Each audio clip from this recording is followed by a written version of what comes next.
परमात्म युग, संगम युग की बधाइयाँ।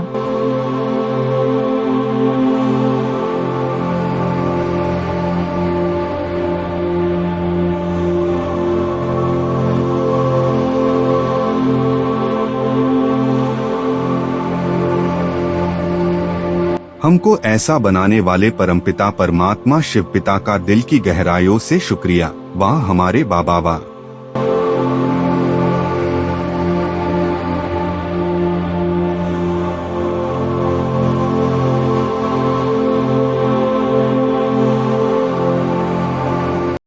आज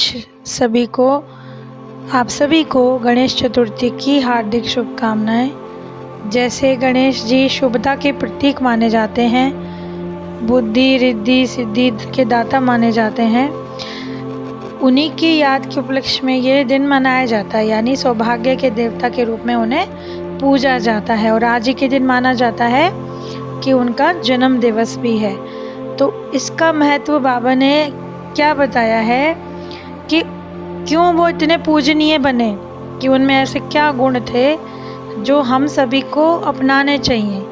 क्योंकि हम सब मनाते रहते हैं पर हम अपने आप को ऐसा बनाते नहीं हैं। तो जैसा कि माना जाता है कि इनकी पूजा करने से हर तरह का संकट और विघ्न दूर होता है, इसीलिए बड़ी से बड़ी प्रतिमा आज के दिन लोग अपने घर में भी लेकर आते हैं। फिर इस प्रतिमा का पूजन करते हैं, गाजे बाजों के साथ उनको भोग लगाते हैं और फिर कुछ दिनों बाद अनंत चतुर्दशी के दिन उसका समापन कर देते हैं। साथ ही साथ ये भी बताया जाता है कि भगवान श्री गणेश जी का पूजन करने से बुद्धि, जो हमें सबसे ज़्यादा ज़रूरत है इस समय, वो भी मिलती है। तो हम ये जानेंगे कि भगवान किस तरह से सिंबलाइज करके हमें बताते हैं कि हमें क्या क्या गुण अपनाने चाहिए इनकी तरह।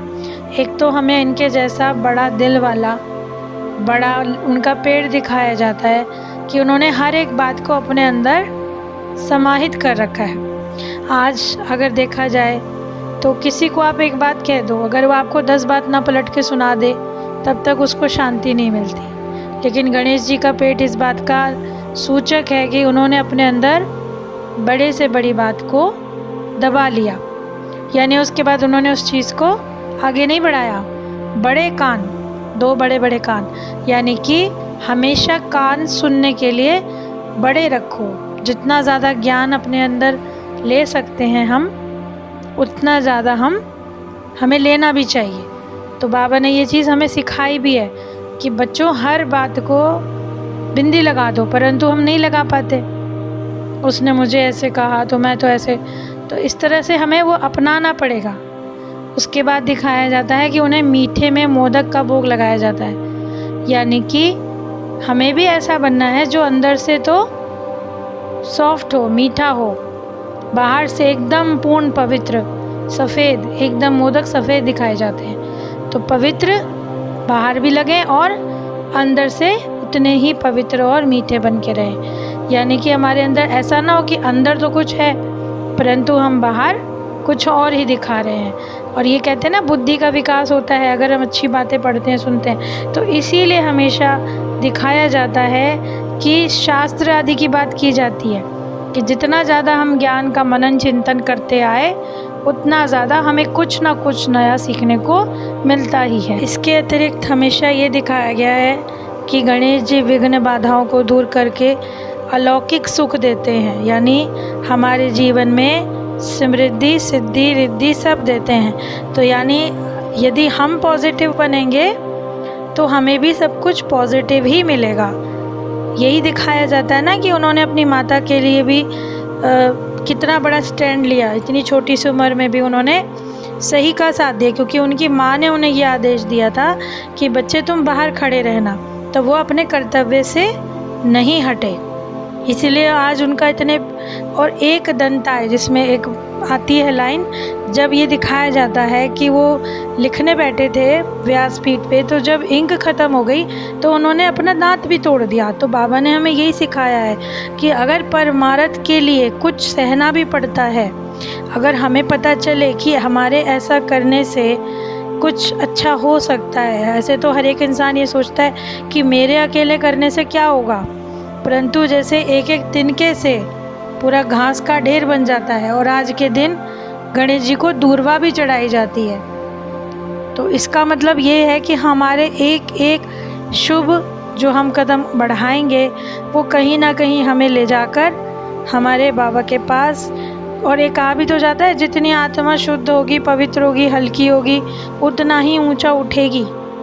तो इसीलिए तो ये सारे इनके गुण दिखाए गए हैं कि इतना मीठा बनो, इतने पवित्र बनो, इतने बुद्धिमान बनो, किस तरह से तुम्हें बात को कब जजमेंट करके उसको यूज़ करना है। जो भगवान ने हमें बुद्धि दी है हम आत्माओं को, तो हमें यही चीज़ अपने अंदर लानी है कि स्वयं भी पवित्र बनना है, बनाना है, और कभी भी किसी की बात को ज़्यादा बढ़ावा नहीं देना, और अपने कर्तव्यों से हमें कभी भी पीछे नहीं हटना।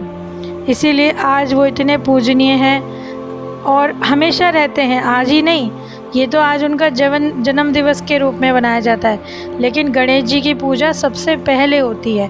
उसके पीछे भी एक कहानी दिखाई जाती है कि किस तरह उन्होंने अपने माता पिता की परिक्रमा करके ये कहा कि मैंने पूरी धरती की परिक्रमा कर ली।